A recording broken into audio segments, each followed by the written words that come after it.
We were playing a Guns N' Roses song while you guys were getting set up. I remember you guys had a whole thing with them, right? James, right? You hated those guys. You went on tour with them, and it was just a nightmare. They were always late. That's why I hated them. Was that the reason? I think they pretty much stood for everything we didn't like. The glam, the L.A., the everything we kind of escaped.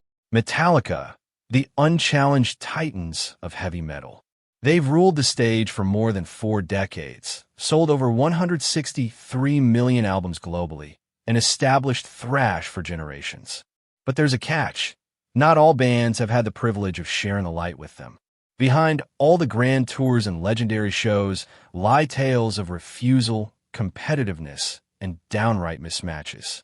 Today we're breaking down the top 10 bands Metallica refused to tour with, and why. From punk icons to glam giants, and even bitter rivals, some of these reasons will shock you. Stick around, this list is wild. Number 10. Slipknot. Few bands in the modern era embody chaos, intensity, and theatrical aggression quite like Slipknot. Since their self-titled debut in 1999, they've been one of the most explosive live acts in the world. 9 masked members tearing across the stage, pounding on drums, climbing scaffolding, and unleashing songs like Wait and Bleed in Duality. With Metallica being the biggest metal band on the planet, you'd think a joint tour between the two would be a no-brainer. But here's the twist. It's never happened. So why not? The reason lies in intensity, control, and ego. To begin with, the live performance contrast. Slipknot live shows are sheer bedlam. Intentionally frenzied, chaotic, and intended to blow your mind. Pyro, jumpsuits, masks, and 9 musicians generating a maelstrom of sound and energy. Metallica's concerts, although still ferocious, are the exact opposite, tightly planned, controlled, and precise. Their concern is giving a tight, professional show. A co-headlining tour could have been a conflict of ideologies. Metallica's surgical accuracy against Slipknot's unbridled anarchy. And then there is the crowd aspect. Slipknot's crowd tends to be younger and lives on extremity.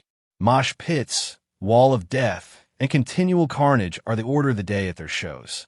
Metallica's crowd, hungry for heavy music as it still is, cuts across age, from retro thrashers to parents bringing along their children. Blending those crowds potentially could have been explosive, with one side wanting intensity and the other anticipating legacy anthems such as Nothing Else Matters. There is also a matter of headliner pride, which cannot be disregarded. Both bands are headline material, Slipknot and Metallica. Neither would open for the other, and that raises more problematic questions. Who closes, who gets a longer set, and who actually brings in most people?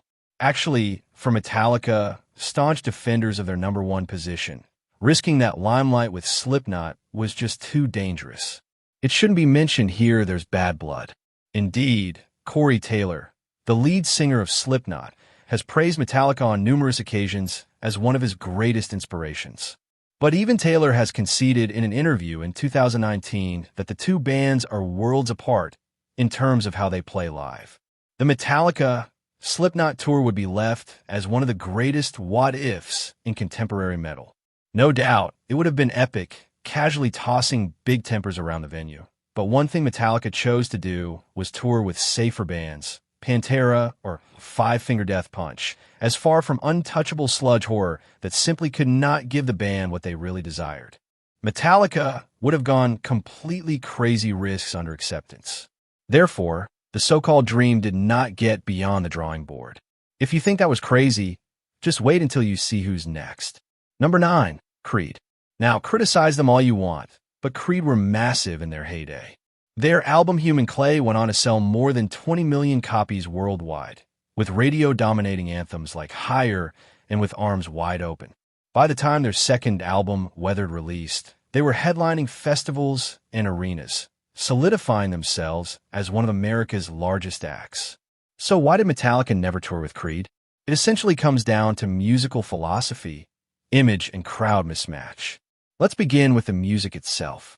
Creed gravitated heavily towards sweeping, emotive ballads, spiritual overtones, and the theatrical vocals of Scott Stapp. Their music was regularly interpreted as Christian-oriented anthems, although the band wasn't formally promoted as such. Metallica, however, established its reputation on aggression, introspection, and a bleaker outlook. It would have been tonal conflict to put them together, one band inviting people to stretch out toward the light, and the other delving into the darkness of human conflict. Then came the credibility image problem. They were playing around in the mid to late 90s with their sound, putting out Load in 96 and Reload in 97, which were fairly lukewarm receptions. They shaved their heads, changed the logo, and ventured further into alternative fare in their recordings. Metallica was in more hot water by this point for having challenged their credibility, and people were claiming that they had gone soft. Given that Creed is an overly commercial band, the butt of jokes from critics and metalheads both, Metallica did not necessarily require this ironic tour. There was a point when Lars Ulrich himself showed disdain for bands that compromised their image for radio palatability.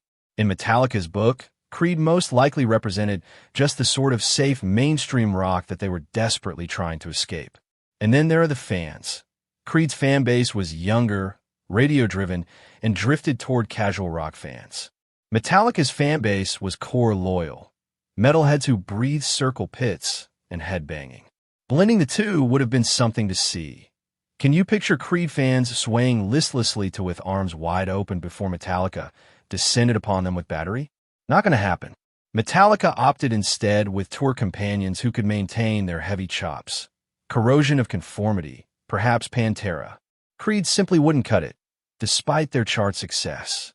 There wasn't much open feud, not much public name-calling, simply a discreet, deliberate decision. Metallica would keep their reputation intact without taking the chance of what quite possibly might have turned out to be one of the least matched tours of that decade. Number 8, The Offspring. On paper, a tour that featured them along with Metallica in the mid-1990s could have been a formula for world domination. In real life, it never materialized. And why is a statement about where Metallica's mind was at for that decade? Let's turn back the clock to the mid-90s. Metallica was riding the monumental success of the Black Album. Tracks like Enter Sandman and Nothing Else Matters had taken them well beyond the realm of thrash into outright mainstream rock superstardom. They were selling out stadiums, doing new things with their sound, and drawing in millions of new fans who had never held a Slayer or Exodus album in their hand. While that was going on, The Offspring were riding high on their debut album Smash, an album that was returning punk rock to the mainstream via hits Come Out and Play and Self-Esteem. They were not only a cult band anymore, they were spearheading a full-fledged punk revival. Both bands were huge, but in very different manners. So why didn't it occur? As Frum and Dexter Holland explained, Metallica's camp rejected an invitation to tour with them during that time. And it all boiled down, you guessed it, to musical direction. Metallica was consciously moving towards a heavier, serious image then. Their image was forged based on massive riffs, dark lyrics, and an image of being uncompromising.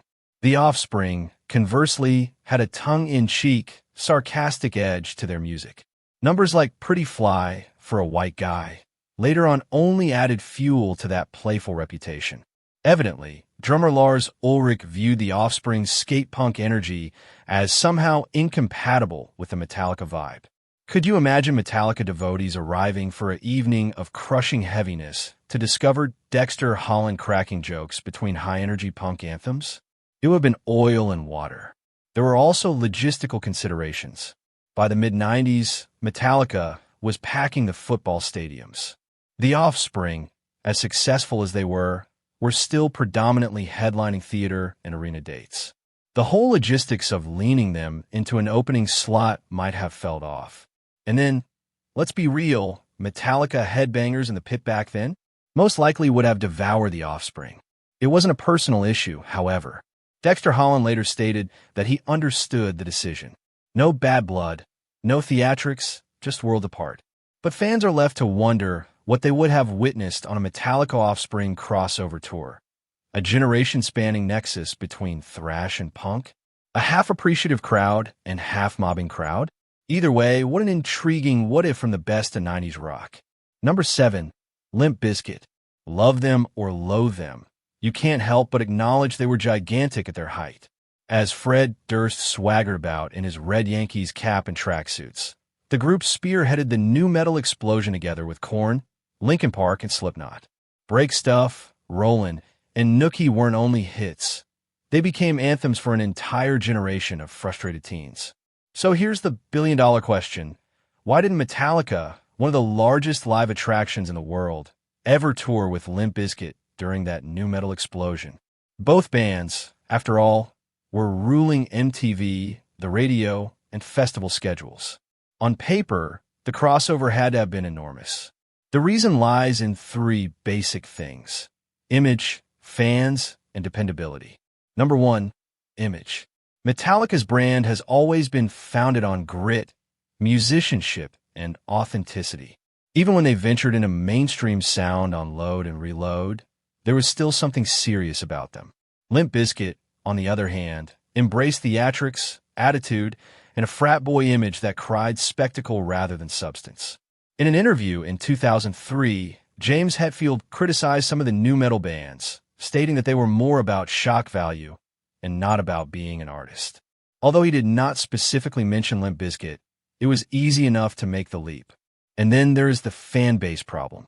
Metallica's fan base is staunch and rebellious, sticking with their heavy metal sound and eschewing the rap rock crossover wails of Limp Bizkit fans. More significant, during the Saint Anger era, Metallica were receiving so much flack from the public. They'd be taking a gamble and not turning off hardcore fans with a spot on the same ticket as Limp Bizkit.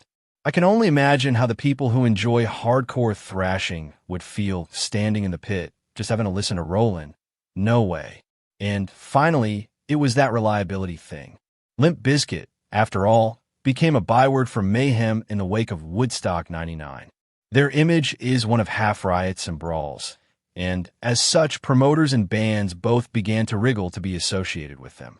Metallica, off the impressive but most grandiose S&M symphony endeavor, wouldn't risk their credibility on sullying their reputation over a co-headlining gig with a media-spouting, irresponsible act. A Limp Bizkit Metallica bill could have been won, but it never materialized. To be honest, good likely. Metallica is attempting now to actually put themselves back in pieces, while Fred Durst and crew simply slant further toward nu metal infamy. Different worlds, different roads, and Metallica is not obviously interested in the carryover. Number 6, Nickelback. Okay, let's be real. Nickelback were totally huge during the early 2000s. Their album Silver Side Up came out in 2001, and soon enough How You Remind Me was everywhere. Radio, MTV, bar jukeboxes, you couldn't get away from it. Nickelback were among the decade's most commercially successful rock acts. So, if they were as massive, why didn't Metallica ever take them out on tour? The reason is all about image, credibility, and fan expectations. First and foremost, Metallica has always considered itself to be the people's band. Even in their most experimental moments, they've positioned themselves as real, as uncompromising as possible, and tied to the raw energy of metal. Nickelback, however, built a reputation, rightfully or wrongly, as corporate rock. They sounded glossy, radio-friendly, and aimed for mass consumption. To dedicated metal enthusiasts, Nickelback embodied everything Metallica had struggled against in their early stages. Collaborating with them would have sent the whole wrong message. For starters, timing was critical. Early in the 2000s, Metallica were already being criticized for the Saint Anger album. A lot of the fans are arguing over its raw and unpolished production, the lack of guitar solos, and its aggressive tone. The critics are not friendly either. Metallica did not want to give more fodder to their detractors. Therefore, collaborating with a band like Nickelback would most likely be seen as the ultimate sellout. Picture the headlines. Metallica softens up with Nickelback. Sure isn't a good one. There's also contrast in the live performance. Metallica comes in heavy with its tours, circle pits, headbanging, and raw catharsis. Nickelback, however, had a huge draw for its tours, circle sing-alongs, and pop-friendly rock anthems. It's not as if Nickelback wouldn't have an awesome show. They just would absolutely. Just a completely different atmosphere. Mixing those crowds would be uncomfortable at best and cataclysmic at worst. On it, it's also culture. Nickelback has been on the joke slate since band whom everyone jests at while privately aware of all of his lyrics. Metallica didn't need this language around any of their brand. They were rebuilding legacy and credibility, not tossing it to the winds for punchlines. So, while the Metallica-Nickelback combination should have pulled crowds and thousands back in the early 2000s, it then just did not appeal to Metallica's identity. Such a group would only be sacrificing its legacy, keeping its fan loyal, and avoiding ridicule that could have ensued. Sometimes, the smartest move is the one you do not make. Gasp in amazement because the next tale is taken to the next level. Number 5. Korn. When Korn exploded onto the music scene back in the mid-1990s with their self-titled debut album and subsequent albums, such as Follow the Leader and Issues, they essentially created an entire new breed of heavy music. Their down-tuned guitars, stomach-churning lyrics, and Jonathan Davis's gritty vocal delivery cut a darker, angst-filled niche of rock that resonated with millions of people. In the late 90s, Korn were no longer a band. They were a movement. So why did Metallica, who were also heavy music titans, never tour with them? After all, both bands were festival headliners. Both ran MTV